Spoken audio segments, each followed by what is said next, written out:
Hi friends, ఈరోజు పేపర్లో వచ్చినటువంటి ముఖ్యమైన వార్తలు తెలుసుకుందాం.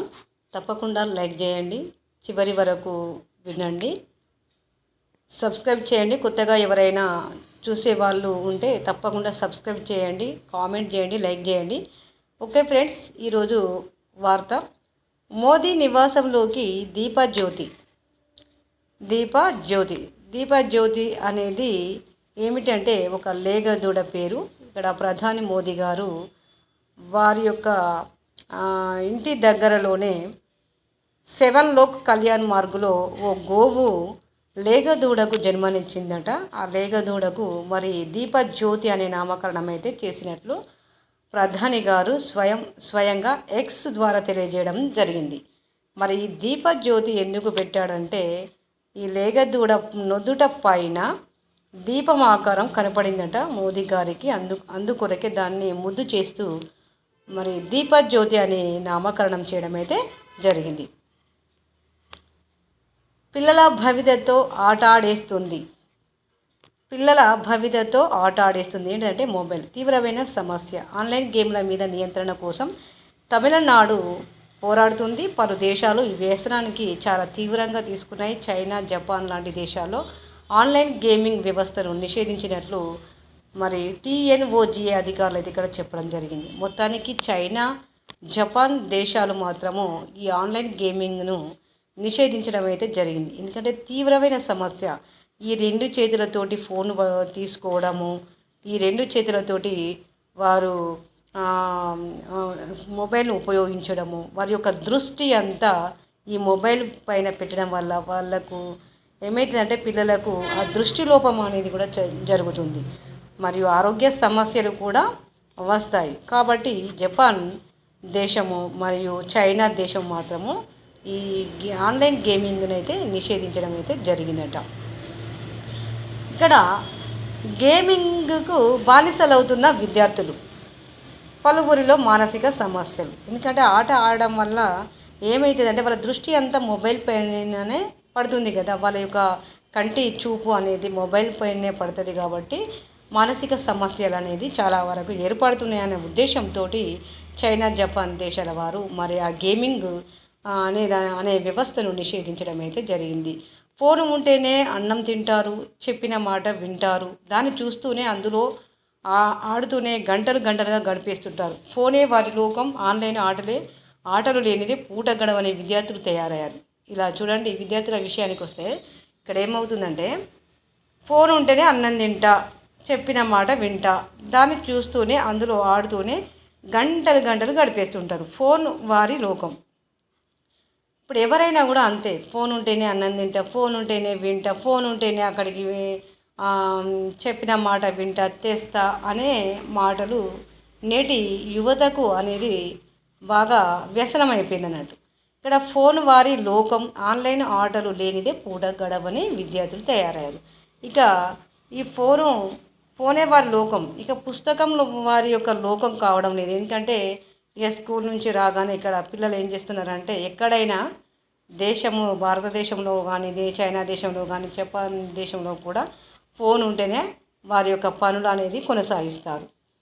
ఆన్లైన్ ఆటలు లేనిదే పూట గడవని విద్యార్థులు తయారైనంటే, మరి విద్యార్థులు ఇలా తయారైందనంటే మరి రేపటి భవిష్యత్తుకి ఏమి అందిస్తారు వాళ్ళు?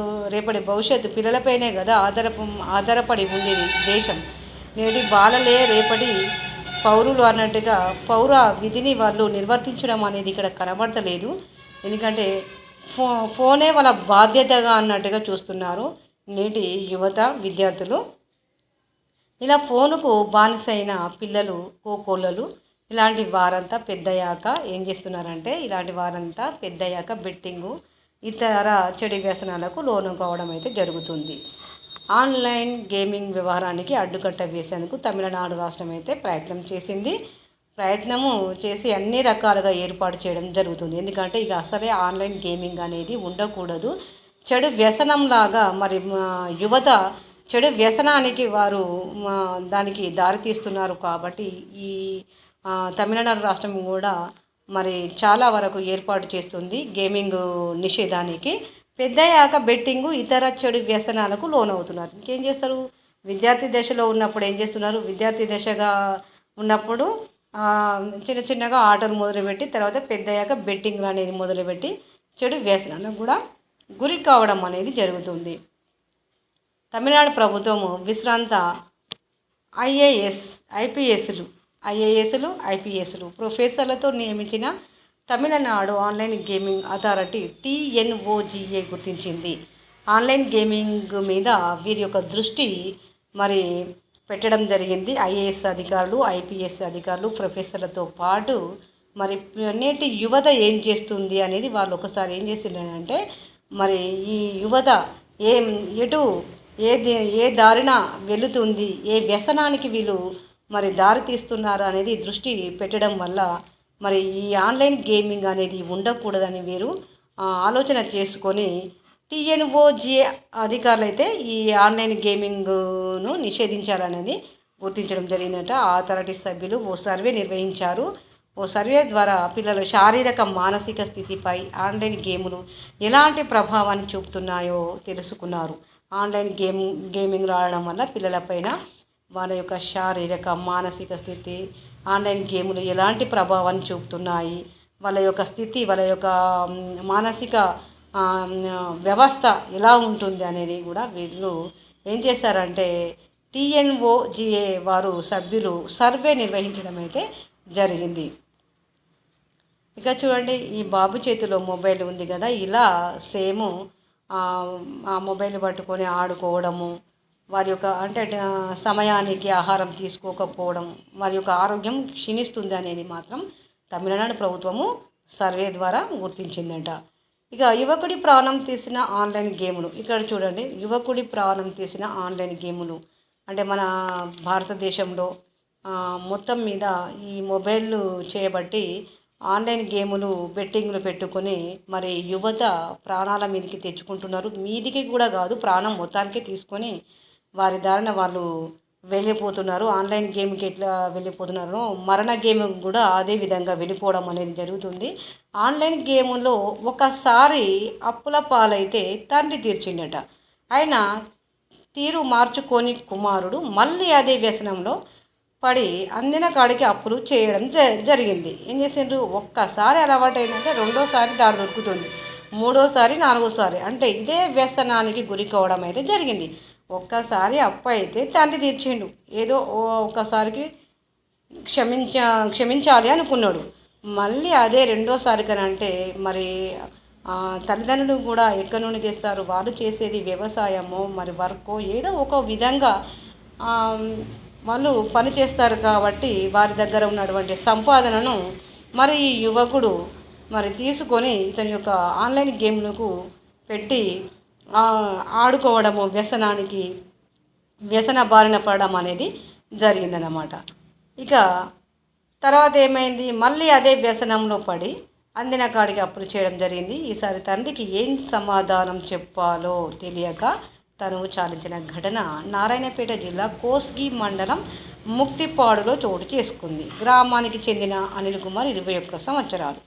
మంచిగా వ్యవసాయం ఉన్నదట, వీరికి వ్యవసాయం ఉన్నదట, ట్రాక్టర్ ఉందట, మంచిగా అన్నీ ఉన్నాక వ్యవసాయం చేసుకొని వ్యవసాయం మీద దృష్టి కేంద్రీకరించాలే కానీ నలుగురికి అన్నం పెట్టిన వారు కాకుండా ఉండకపోవునా ఇలాంటి గేముల వలన 21 సంవత్సరాల వయసు కలిగినటువంటి వ్యక్తి అంటే దేశ భవిష్యత్తు యువతపైనే ఆధారపడి ఉన్నది. యువతపైనే ఆధారపడి ఉన్నది అని అంటే యువతపైన ఆధారపడి లేదు, వాళ్ళ వ్యసనాలపై ఆధారపడినటువంటి యువత తయారైంది.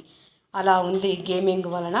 మరి 21 సంవత్సరాల వయసు కలిగినటువంటి వ్యక్తి, ఇంత యుక్త వయసుడు, దేశ బాధ్యత తీసుకోవాల్సినటువంటి వ్యక్తులు, యువత విద్యార్థులు ఇలా ప్రాణాలు మీదకి తెచ్చుకొని ఆన్లైన్ గేములు ఆడడం వల్ల వాళ్ళ ప్రాణాలను తీసుకోవడం అనేది జరుగుతుంది. అంటే వారికి ఏమవుతుంది, తల్లిదండ్రులకు చెప్తే ఏమవుతుందో, ఏమంటారో అనే క్వశ్చన్ మార్క్ వల్ల కూడా వారు ఏం చేస్తున్నారంటే ప్రాణానికి మొప్పు తెచ్చుకోవడం అనేది జరుగుతుంది. ఎందుకంటే తల్లిదండ్రులు కూడా ఇలాంటి వారిపైన వారి యొక్క దృష్టి పిల్లలపైన కేంద్రీకరించవలసి ఉంటుంది. ఎందుకనంటే దేశ బాధ్యత తీసుకోవలసినటువంటి యువత ఇలా మరణానికి గురి కావడము మరి వారి యొక్క విధిని నిర్వర్తించలేక పోవడము మధ్యలోనే మరి మరణించడం అనేది జరుగుతుంది.